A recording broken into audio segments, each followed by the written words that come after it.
Previously on the Seventh Valkyrie, Cyrus begins his new life undercover as a part of the staff at Flare, but as he's learning very quickly, there's nowhere in the world quite like the pit. How will our favorite Valgardian adjust to the land of sex and substances? Find out now on the Seventh Valkyrie.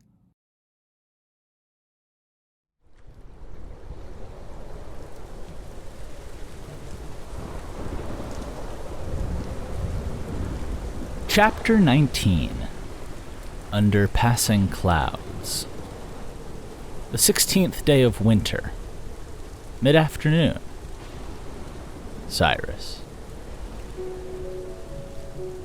Winter seemed finally to be washing over Reen. Last night, a howling rainstorm had hit with all of nature's frustration, like the elements were furious that the city had still held on to fall for way too long. Now, the cool breezes coming off of the ocean had turned to frigid winds, and even though the sun was shining out in the middle of the afternoon, it was cold, and it would only get colder. It hadn't been cold often in Valgardia, but when it did get colder, it was great, because when it was cold outside, you could be cozy. You could never really be cozy when it was warm outside, which was weird. After all, the point of being cozy was being warm, all snuggled up. But sure enough, you could not be cozy while it was warm. You could only be cozy while it was cold. And with the air chilly, a big wool blanket around me, and the sun shining down as I snuggled up on the mountaintop terrace to watch the clouds, I was the very essence of cozy, and about as happy as the guests of Flare on a good night. Well, that wasn't entirely accurate. The guests of the working guys had a very different kind of happiness. Felt sort of like being really, really hungry and then eating something really, really good and then wanting to take a nap. Though even that didn't quite describe what I felt coming through the walls from everywhere. A week in, I still avoided paying too much attention to the working guys and their guests, which was partially because Clay had told me that was the courteous thing to do, and partially because I couldn't really listen too hard without getting flustered and lightheaded and feeling all funny. They call that getting horny, Cyrus. What? C sent me over some context, and I immediately rolled over onto my belly and flopped like a beached trout to get all those images he was sending me out of my head. C was utterly confused at my response, but then I flopped back onto my back to readjust and kept watching the clouds. I don't know what you were trying to do, but you're gonna hurt your dick trying to keep a boner down just with force, kid. I am doing nothing of the sort, C, I said. I just don't like you lumping me in with, all that. Bro, humans like to fuck. Everyone's horny sometimes. May isn't, I said. Clay isn't. Frida isn't. The really nice people, they aren't. You're just saying that because you only met them when they're not horny. Bet you ask any of them if they ever are, and they'll have a very different answer for you, kid. Come on, this is just a fact of life. Well, I have no intention of asking anyone that, I said. I shook my head so vigorously that the rest of my body followed suit. Come on, Cyrus, don't be so prude. We're in the palace of decadence. There's literally nowhere else in this entire continent, maybe in the whole world, where you can fuck like you can here. We might as well... See, I've really started to like this little break during the day. Can you please let me have it? We can talk about all that stuff later. This is my time. It wasn't that the hustle and bustle, and yes, even the horniness of the pit was overwhelming all the time, every day. There were times where it certainly was too much to handle. I'd first experienced what a quote-unquote big night was at Flare 3 days ago, and 3 or 4 separate times I needed to come out to the mountaintop just to collect my brain again. too many emotions and energies bouncing around the pit. But slowly but surely, I was getting overwhelmed less often. During the calmer winter days, I'd actually started to get used to how things felt in the old city. And last night, I'd even gotten to do my first shift as a server assistant. Now, it had just been training around the bar. I'd been shadowing Clay for half of a night while pretty much everyone else in the pit was at a crystal dance party. But that didn't dampen my pride. At first, I'd been really nervous when I got in my cute little outfit, especially when BC and some friends had come to see Clay. But everyone had been surprisingly supportive, no matter how awkward or new to everything I was. Well, okay, that wasn't actually fully accurate. BC's friends had been surprisingly supportive. BC, meanwhile, seemed to know exactly what to say to embarrass me, or confuse me, or trick me, and seemed to take great pride in that fact. When I'd asked Clay afterward, he said that BC was like that with most people, so I just did my best to not let it bother me.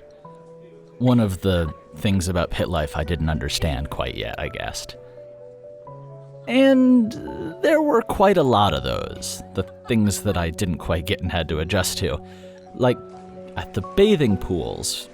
By themselves, they were amazing. Clean water came down from the mountains in an underground river and was heated by some enormous fire crystals during the winters. So you hopped in and it was like you were in a rich, warm thermal pool. It was a delight to sink into it and soak for a while, and it was considered actually quite a privilege that was reserved only for pit staff. Now, the only hiccup was that it was for everyone, all pit staff, including men and women that I had never met. Ugh. I wrapped my blanket around me and stared harder at the clouds, thinking about my first interaction with the bathing pools. I didn't remember still how Valgardian bathing situations worked, but it was definitely not like this.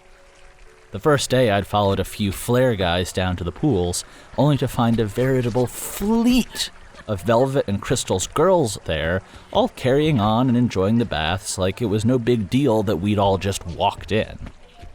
I'd been too embarrassed to talk, and certainly too embarrassed to get up and leave early, so I had kinda just looked around at the mineral formations and tried to keep my eyes to myself while giving half-hearted answers to all the questions that the boys were throwing at me. Despite my best efforts and a lot of reassurance, I was definitely super embarrassed and shy for the next few days, walking past anyone who I'd run into, though they'd all had friendly glances and hugs like nothing had even happened. It was very strange. Yeah, you still completely blew that one, kid. You should have asked a few of them for another look. I've got a list if you want me to go through with them, starting with... C, will you please stop it? That's just being rude. Well, how do you know? You never ask anybody for another look. We certainly know the pit's a pretty open place when it comes to sex. Why not take a shot? I can feel it, see? There are rules about that, like all of it. I just don't know them yet. Oh yeah? Rules? Didn't seem to be too many rules for those two flare guys we walked in on that... Ah! Shh! What? Yeah, I don't know.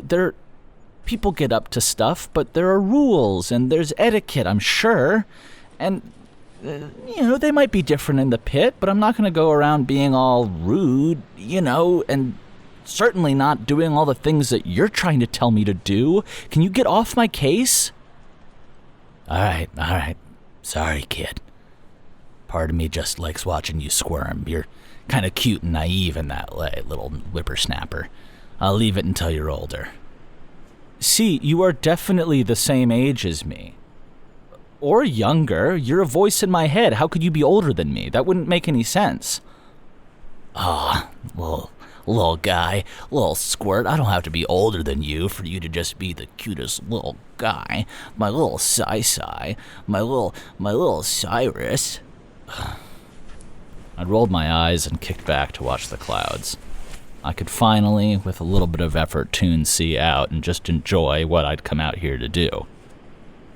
In the clouds, They were great.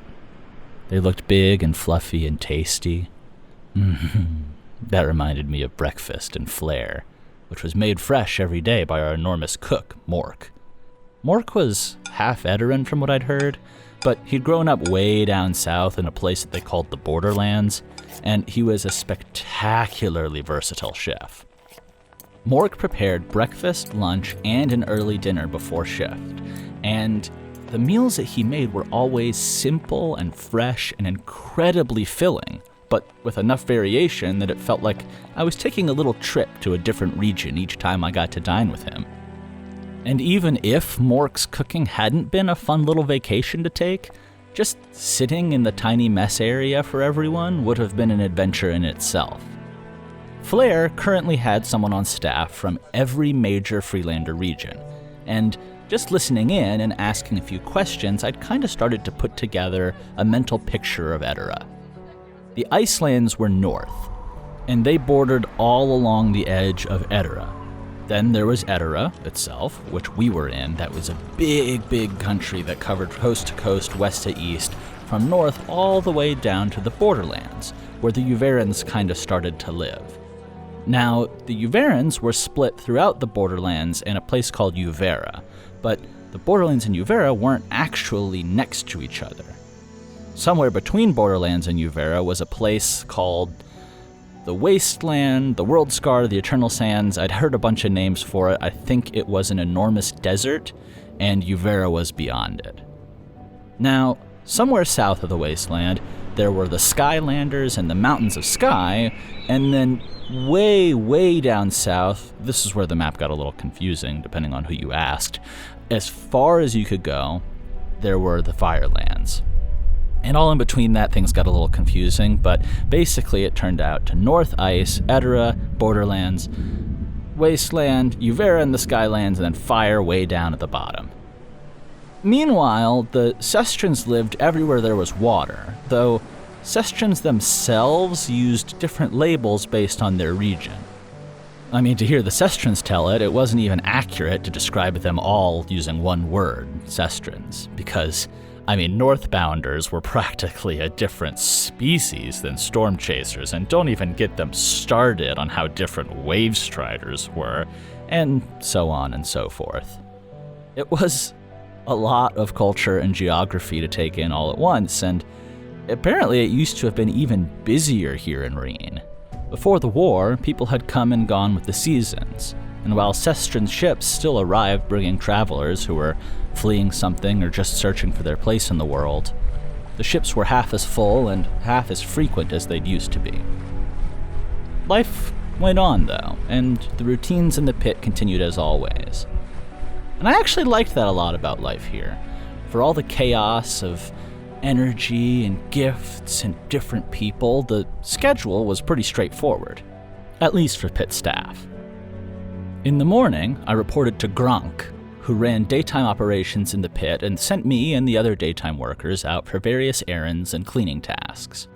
After lunch, if I wasn't training with Clay, I'd have free time for the afternoon.